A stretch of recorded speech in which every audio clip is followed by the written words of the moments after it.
Hi, I'm attorney Kevin Humphreys with the Law Office of Lopez and Humphreys, and I'm here today to talk to you about Social Security disability claims and some tips and ideas that go along with them.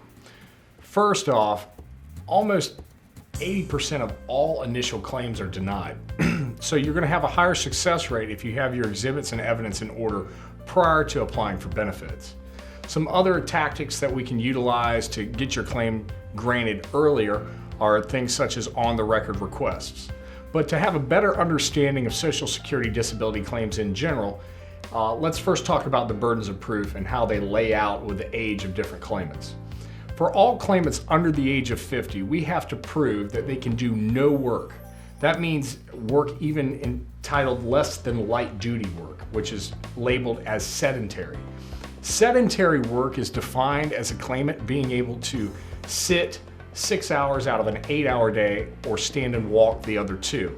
It often involves light and can be unskilled work.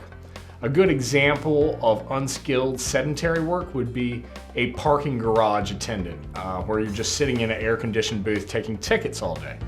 If your functional limitations don't rise to a level preventing you from doing this kind of work, then an administrative law judge at the hearing level could deny your claim. There's also other ways that you can be found disabled, even if you do meet the physical functional criteria to perform sedentary work, which is the lowest exertional level of work defined by Social Security. And that would be potentially absenteeism. If you're going to miss more than 2 days out of a month, a calendar month, then you're deemed unemployable. If your ability to focus, concentrate, or maintain pace is off more than 15% of the day, then that is also rises you to the level of unemployable. If we have enough records, medical records and evidence on your behalf early on, we can submit something to the administrative law judge called an on-the-record request. And what that basically is doing is telling in the body of a memo of law to the administrative law judge that you meet the legal listing criteria for benefits. And if you do that, oftentimes you can avoid the lengthy delay. Right now, for Highlands County, Polk County, and Central Florida, as well as in North Carolina, some people are waiting in excess of a year to get in front of an administrative law judge after they've requested a hearing. So anything that you can do to expedite your claim for benefits can be very advantageous. Another thing to know about when you're pursuing your disability claim is the judge. Certain judges have different preferences. Some require memos of law. Some judges like to inquire of the claimants. Others do not. They want the representative to inquire or the claimant to just testify on their own. In addition to that fact about the judges, some judges have very high approval ratings and others have very low approval ratings. And like any judge in any realm or area of practice, they have different favorites in terms of presenting evidence, and there's certain things that they don't like. So it's always good for a claimant to have an idea as to the expectations of the judge that they're going to appear in front of ultimately at the hearing level. There's different kinds of work that I went over earlier when I was talking about the burdens of proof. I outlined for claimants under the age of 50. For claimants over the age of 50, the standard is much less. To establish that a claimant over the age of 50 is disabled, all we have to do is establish that they can no longer do their past relevant work and they don't have transferable skills to another job.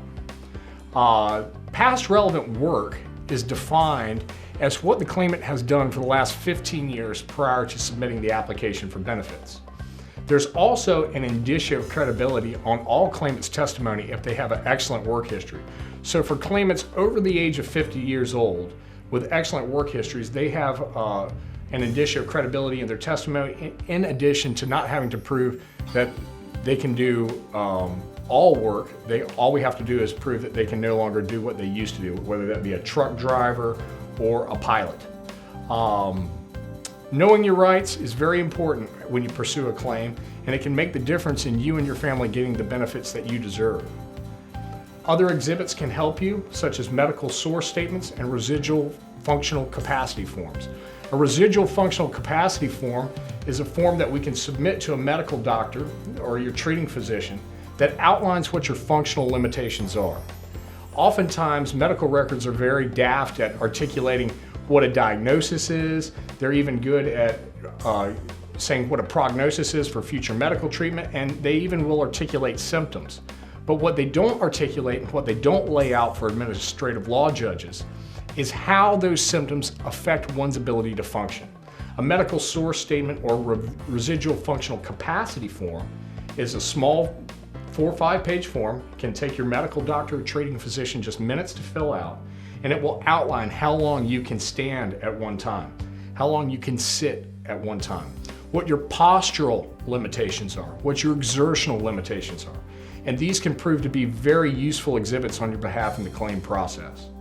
On behalf of Lopez and Humphreys, I thank you for watching this video, and I hope that if you do pursue disability benefits or know someone that is in need of a representative, you'll think of us. Thank you.